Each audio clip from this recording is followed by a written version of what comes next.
Përshëndetje miq. Situata është e komplikuar. Nuk është kaq e thjeshtë dhe entuziaste. Mund të bëhet edhe keq. Rama tha diçka që po i ka unë qa do bëni nga armiqtë e jashtë. Dhe kishte një farë drejtë aty. Por këtë situatë e solli vetë Rama, që si ato ladhiret në politikën e jashtme shkonte sa me njerin sa me tjetrin. E mori më qafë në ngrata e Berishës bashkë me Aleksandrin, e kërkonin me çdo kusht në ngratën që mos kishte opozit fare dhe mos e ndanin pushtetin me askënd. Dhe këte e kërkonte Aleksandri me çdo kusht. Po Berishan, Rama në fakt manovrovi, e mbrojti Berishën, pavarësisht se u oq sikur deshte në ngratën, si që deshte Aleksandri që ta sundonte vetëm aju Shqipërinë, mos ndante me asnjë pushtet tjetër me faktorët e brendshëm, dhe ta kishte si qipligun e vetë. Dhe u përfshi në këtë çështje vegla dhe masha e Sorosit, Antony Blinken, këllir, komplet, fund e krye. Dhe filloi dërgonte emra të biznesmenëve në për ambasada që jeni të dyshuar për korupcion të këtyre oligarkëve, biznesmenëve të fuqishëm. Dhe këta u vjen, thanë, na fshin në një vend, se të gjitha kanë nga një kleçkë në biografi, të gjitha, edhe miri. Dhe ata ja u din, e i thonë, t'i ke këtë kleçkë në biografiti dhe je duke u shqyrtuar. Dhe tash i doli babushi. Tha, ore, tha, jepni juve ndoj lek, tha, se kam gjetur unë një mik të shtrenjtë, thash, për me goni galin. Ky ja u mbyll gjerat, po duen sa lek të paguani. Dhe këta filluan dhanja 32 deri 35 milion euro të gjitha. I thirrja me atë nezën dhe për llogaritë Ramës ja u mblodhi në Kosovë, në Shqipëri, devolve, që ishin me radhë të gjitha këtu rreth. Dhe vajti mund të jeti përfshirë në këtë çështje dhe Hunter Biden me Aleksandrin dhe me Antony Blinken, i ndan ato 35 milion të këtyre fshatarëve, si që i quajnë ata nga Ballkani, se që janë sa këllira, ndë thonë, t'ja u mbledhim lekët, se na kanë thënë që kanë lekë sa gallar atje në fshat. Edhe këta si sultanët, ja u mblodhen kështu me këtë marifet. Dhe pastaj i bën në ngratën Ramës me këto lekë. Ja dhanë, i ndanë me Blinkenin dhe Blinkeni tak në ngratën Ramës. Mirë po, doli afera se njerëzit e Trumpit e kapën dhe arrestuan me goni galin dhe aty doli dhe emri Ramës në dosje, si kishte qenë kjo afera, e cila nuk ishte vetëm shqiptare, po ishte edhe me gjerë, me deri paskën, me ca rus, kishte punë të vetaj me goni galin, e na intereson kjo gjë e shqiptarëve. Dhe Ramës i ngeli që ngeli këtu tash nga Trumpi, për cilin kishte folur në 2016 që të mos e votonin shqiptarët Trumpin, po të votonin kush ishte atëre, nuk e mbaj mend kush ishte kandidat në 2000, Hillary Clintonin. Edhe tash i ka ligj të fortë që kush korrupton punonjësit e FBI-t dënohet nga gjykata dhe juaj Amerikan çfarë do që tjetë mund të përfundojë, se quhet krimi rand, mund të përfundojë në Guantanamo.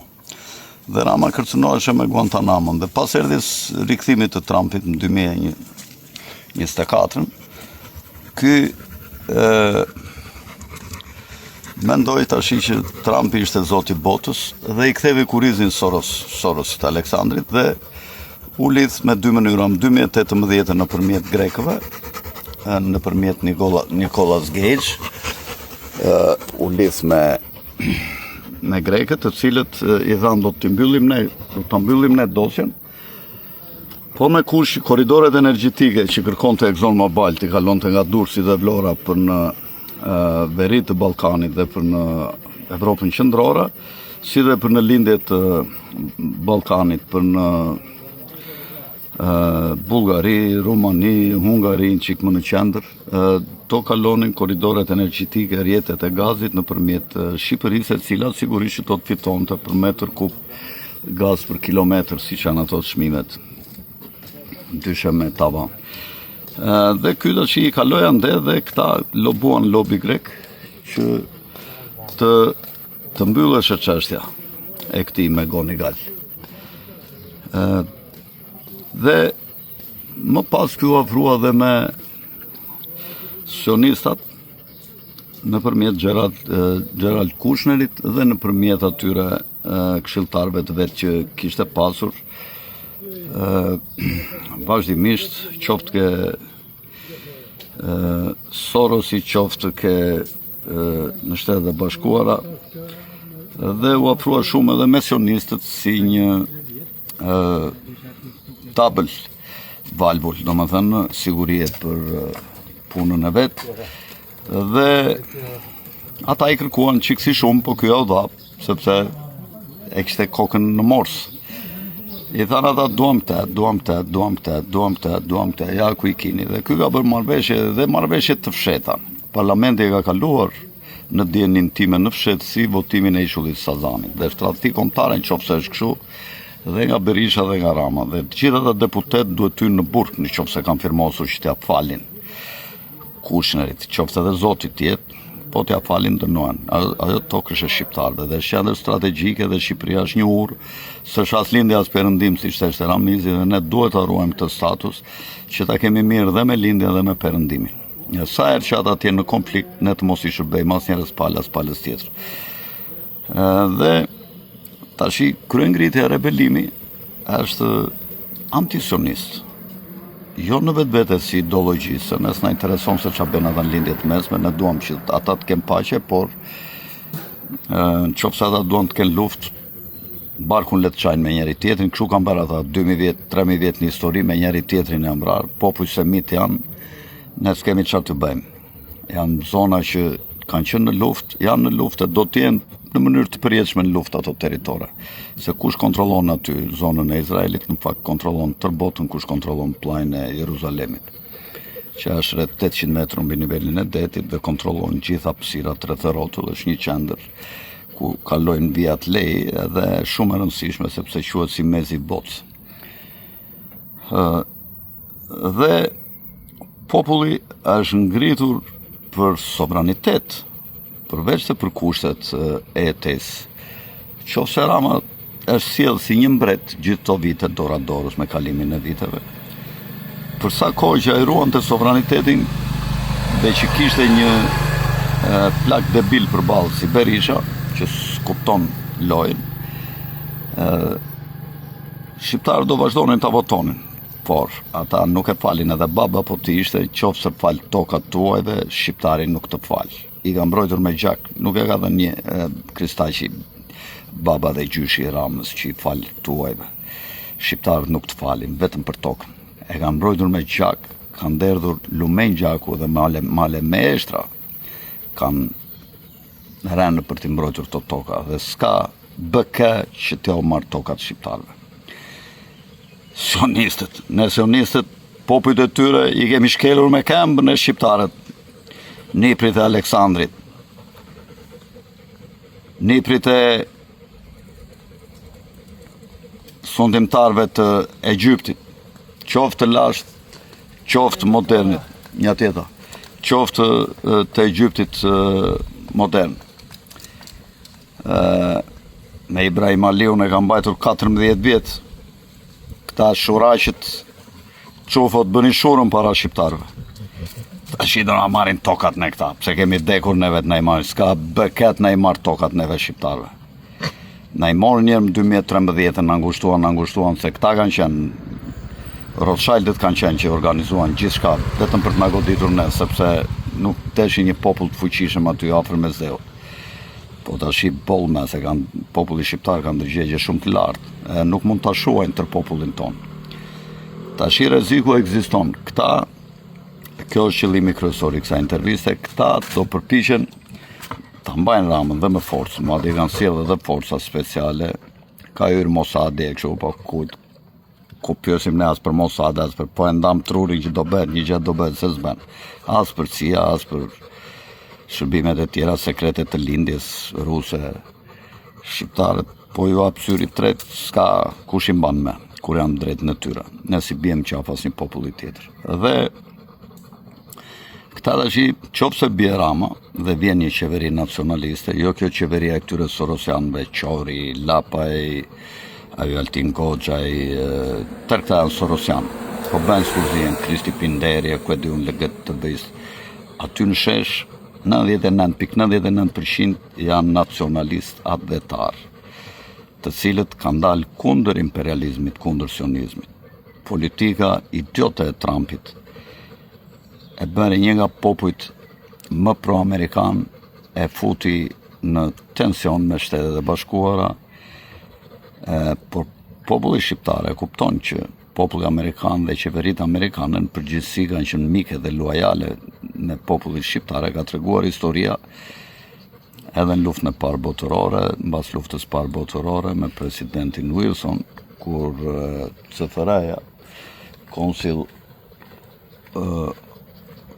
on Foreign Relations, në Këshilli për Marrëdhëniet me Jashtë, me kolonelin Eduard House në krye dhe me pikat që ta caktuan, i dhanë pavarësinë e 13-s të Londrës, 13 dhe kufijtë e Londrës, 13 të Shqipërisë, por sidomos dhanë një ndikim të madh në çështjen e Kosovës. Dhe ne u dim për faleminderit për këto dy momente për të rjetën Shtetet e Bashkuara, dhe është një interesin ton të ruajmë marrëdhënien me ta, pavarësisht Shtetet e Bashkuara janë duke u larguar nga Evropa dhe nga ndikimi doradorës, do krijohen 10 rajone dhe ata do qëndrojnë në rajonin e tyre atje me Groenlandën, Kanadan dhe Shtetet e Bashkuara. Ky është plani të paktën. Dhe do krijohen rajonet e tjera ku Rusia do të vi deri në kufi me Bullgarinë dhe me Rumaninë dhe me Hungarinë, dhe Evropa do të jetë një rajon më vete ku do të jemi dhe ne bashkë me Evropën, me Rimlandin pra që quhet. Por Izraeli, sionistët, në rast se Rama bie, se dhe Meloni ka dërguar 400 karabinierë në dijenin time për të mbrojtur Ramën në një rast të avancimit dhe rritjes tensioneve me protestuesit, dhe Rama është kthyer në një marionet që po përpiqen ta mbajnë me kraba këta, si themi ne, me furkaçe, ta mbajnë në këta ashtu si shmbahen ngarkesat e ajvanëve që të mos bien gjatë kohës së ngarkimit. Sionistët dhe Meloni po bën një gabim të madh që po mbet dhe ajo marrëdhëniet, po cënon marrëdhëniet mes Shqipërisë dhe Italisë. Është një gabim i madh i Melonit për shkak të marrëdhënieve personale. Nuk ngatrohen marrëdhëniet personale kur në lojë janë marrëdhëniet mes dy popujve, dy shteteve, dy historive, të ftojes dhe ngrojes, sigurisht, që nga koha e Romës së lashtë 200 vjet para Krishtit. Tashi, çfarë do bëjë Izraeli në dijenin time? Izraeli do përpiqet ta shkatërrojë Shqipërinë në rast se bie Rama dhe forcohet krau që kërkon të godas interesat e Izraelit për të rritur thellësinë strategjike, i cili Izraeli ka marrë edhe në zonën e Puljas shumë territore dhe kërkon të kontrollojë gjirin e dy të Ormuzit, që është kanali Otrantos, dhe kërkon të bëj një bazë të fuqishme për goditje bërthamore dhe raketore Sazanin, i cili në rast të një lufte me Turqinë në fushat e Sirisë, siç ishte planifikuar dhe që deklaroi dhe Erdogani para 2 javësh, që do sulmojmë Izraelin, por marrëveshja e paqes me Iranin i dha një frymëmarrje të përkohshme rajonit, megjithëse Izraeli ndezi prap luftën me Hezbollahun në Liban. Tashi Turqia ka shumë mundësi të tërhiqet në luftë me Greqinë, në qoftë se Greqia e futur nga Izraeli gjendoj sebeb dhe sulmon Shqipërinë e Jugut me ato teoritë e tyre të Borjo Epirit, pasi ky Konstantinos Mitsotakis është një cop legeni, më legen se ky Rama, dhe më prosionist dhe kukull me tela e sionistëve, se sa Rama ndaj Izraelit. Ky ka lejuar dhe ka bërë marrëveshje në 2016 ose 2017, siç ka deklaruar Yanis Varoufakis, i cili në këtë kohë largua nga qeveria, kam bërë një marrëveshje që në fakt rrezon sovranitetin kombëtar të Greqisë, në të cilën thuhet që Izraeli mund të përdorë bazat aeroportuale dhe tokat e Greqisë për të në rast të ndonjë konflikti me shtete të ndryshme rreth rrotull rajoni. Pra është bërë Greqia një marionet e Izraelit dhe i ka shitur njëkohësisht dhe shumë mish u gjoja për risorte, ku ka pasur nga 80-90 veta në Qipron greke dhe sot ndodhen 15 deri 20.000. Kështu filloi me risort edhe futja që futve në Palestinë sipas librit Der Judenstaat të themeluesit të sionizmit dhe në fakt janë Rothschildët themelues të idesë sioniste, dhe pastaj dora dorës me para, me mafje, me Irgunin që ishte mafja e qifutve, filluan të aumenin tokat me dhunë dhe të bonin palestinezët pak nga të gjitha territore derisa e ka të ndisën një popull pa tokë. Ishte një tokë pa popull të Izraelit, tash është kthyer një tokë pa popull të palestinezëve. Çfarë do përpiqet të realizojë tjetër Izraeli? Do përpiqet fut dhe Serbinë në luftë me Kosovën, që vëmendja e shqiptarëve të tapet në dy fronte, dhe nga Serbia dhe nga Greqia, dhe Greqia të pushtoj tokat e Vorjo e Pirit dhe Izraeli të marrë tokat e Bregdetit, ku do të bien marrëveshje me Greqinë që të mos futet ushtria greke në territoret afër Bregdetit, ose do bëjnë ndonjë lloj ndarje të fshehtë. Ky është një skenar o gurzi për shqiptarët. Prandaj Shqipëria është prishur ushtria, janë shkatruar armët dhe çdo gjë është bërë nga sionistët me një strategji, sionistët amerikanë, evangelistët, dhe kjo është bërë me strategji qysh atëre që në rast se shqiptarët nuk do të deshin karotën, atëre do t'ju japin shkopin. Dhe ne shqiptarët mund të ndodhemi para një situate të vështirë, të rrezikshme, por që në fund të fundit rreziqet janë për popujt trima, të cilët të bashkuar dhe me inteligjencë janë në gjendje t'i kalojnë këto situata. Kush është një aleat ynë në fakt strategjik? Është Turqia, është Austria, Kroacia dhe Gjermania, të cilat janë të interesuara për ekzistencën dhe fuqizimin e popullit shqiptar në jug të slavëve, jug perëndimor që janë serbët. Sigurisht ky është një skenar o gurzi të cilin unë analizoj me mendjen time, por jo se kam parë shumë dokumenta, megjithse kam dëgjuar analistë të veçantë, shumë të hollë, të cilët kanë deklaruar që në rast se Izraelit do t'i priten interesat që kishte nënshkruar ose që ishte marrë vesh me Edi Ramën për të pasur Shqipërinë si çiftlikun e tyre ekonomik dhe ushtarak, se ata duan dhe tokat e Myzeqes, të Vrinës, fushat e Korçës, fushat e Zadrimës, duan që t'i kontrollojnë për bujqësi intensive dhe pasaj të furnizojnë gjithë zonat e rajonit me ushqime në këto resortet e vendeve turistike.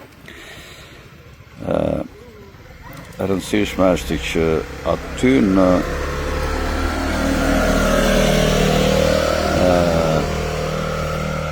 rrugën rebelim, jo rebelim, po në protest, aty në proteste shumica janë nacionalist, janë antisionist, antiimperialist, janë sovranist, të cilët e duan Shqipërinë, nuk kanë urrëtie për asnjë popull tjetër, por nuk mund të lejojnë popujt e tjerë që të na shkelin e me këmbën na përdorin si prostituta. Këta Sorosianë, Qifutët janë ndarë në dy pjesë fatmirësisht që luftojnë me njëri tjetrin, janë Qabat Lubavicët që janë sionistët dhe janë ata që kanë për libër të parë Talmudin, ku i konsiderojnë gjithë popujt e tjerë si gojim, si dele, janë dhe Sorosianët të cilët kanë si libër të parë Toraun ose Dhjatën e Vjetër dhe që janë globalistë dhe duan që ata ta kontrollojnë nëpërmjet të majtës gjithë botën, kurse sionistët duan ta kontrollojnë me dhunë, me luftë dhe me gjak. Sorosianët duan ta kontrollojnë me dinakri, me ideologji, me shkolla të ndryshme si shoqëria Fabian, nga erdhi dhe Laura, ajo Ypi, si e kishte ajo, Lea Ypi, si pedagoge atje në shkolla Fabian, unë jam pedagoge në LSE, po kujtiruhet trapi, ky është një motiv më shumë që ty mos të shikojmë syt këtu, që je një betuar atje në ato shkollat e fabianistëve që janë mostrat më të mëdhenj që kanë dhirë komunizmin, Leninin, Stalinin, internacionalen komuniste, edhe që logo ka ujkun me lëkur dele. Tash këta do përpiqen që të shkatrojnë PD-n e Berishës, të shkatrojnë edhe ta varin litar mundësish Ramën, ose ta pushkatojnë në rrugë, nëse e gjejnë këta Sorosianët si tradhtar, dhe nga ana tjetër të ngrejnë një parti tjetër me Sorosianë, ku të përfshihen këta Lapaj, Qori, ky Progni, se këta katolikët janë antimusliman, po të rish me katolikët në 10 minuta, 9 minuta të flasin kundër muslimanëve dhe kundër Turqisë, sepse kështu e kanë në përgjithësi kulturën. Dhe kjo është një gjë shumë e gabuar, sepse ata spajtohen me realitetin. Ata në fakt kanë jetuar mes të muslimanëve, kanë jetuar shumë mirë me ta, kanë bërë pasuri, kanë bërë prokopi, dhe tashi nga urrejtja që kanë për muslimanët e botës, kushdo që i vret muslimanët, ata bëhen me ta dhe mbështesin. Unë sigurisht jam që ne jemi vëllezër të një gjaku të gjithë, kemi një gjuhë, një kulturë, por na ka ndarë feja, dhe feja nuk duhet të bëhet ndarëse mes shqiptarëve. Ne nuk kemi punë me gjërat në lindjen e mesme, aty ka një genocid, ka vrasje nga Izraeli, ka pushtime, i cili kërkon sionizëm, do të thotë Izraeli madh, që të bëhet qendër e botës dhe të kalohet nga Pax Americana në Pax Judaika, duke kaluar për një moment qendrën botërore te Kina, dhe pastaj të kalojnë në Izrael. Këta i thon vetë të gjithë këta klerikët Qifut dalin dhe thonin që ne do t'i fusim gjithë popujt e Edomit, ku quhen evropianët, do t'i fusim në luftë me njëri tjetrin, të vriten, të theren me njëri tjetrin, evropianët me rusët për shembull, dhe ballkanasit me njëri tjetrin, dhe në fund ne të vendosim pushtetin ton duke përdorur armët bërthamore dhe duke goditur disa qendra që na kundërshtojnë, si ndoshta Turqia, Pakistani, Arabia Saudite, Irani, rreth e rrotull mund të goditen me armë bërthamore prej tyre për t'i fundosur, dhe që këta pasaj të shinë lemin në lindjen e mesme dhe dora dorës të vendosin në ty qendrën botërore të pushtetit në Jeruzalem dhe të financave. Ne duhet bëjmë detyrën tonë, Zoti bën detyrën e vetë, njerëzit thurin plane, Zoti ka planet e veta, ne duhet të bëjmë detyrën në shërbim të vendit tonë, aty në shesh duhet të ngrihet një parti me nacionalistë të cilët kanë që në vitin 44, që janë shumica, janë goditur mbas viteve 90, u dëbuan me politikat e komunistëve blu dhe komunistëve roz, dhe nacionalistët duhet të ngrejnë një parti adhetare që duhet një parti që do luftoj me vështirësi dhe pa mbështetje nga këto fuqitë e mëdha ndërkombëtare ose nga organizatat e mëdha si Sorosi apo e majta botërore që mund të mbështeten mjaftistët që do të zvendësojnë rilindasit tek PS-ja, e cila do të ruhet si një margaritar pas largimit të Ramës prej Sorosianëve, sepse që në 44 ka treguar që është një parti anti-shqiptare që lufton bashkë me tuajt interesat e shqiptarëve, i shtypi Burgos, i persekuton, në internacionalen komuniste dhe sot si globalist botëror. Tung tung.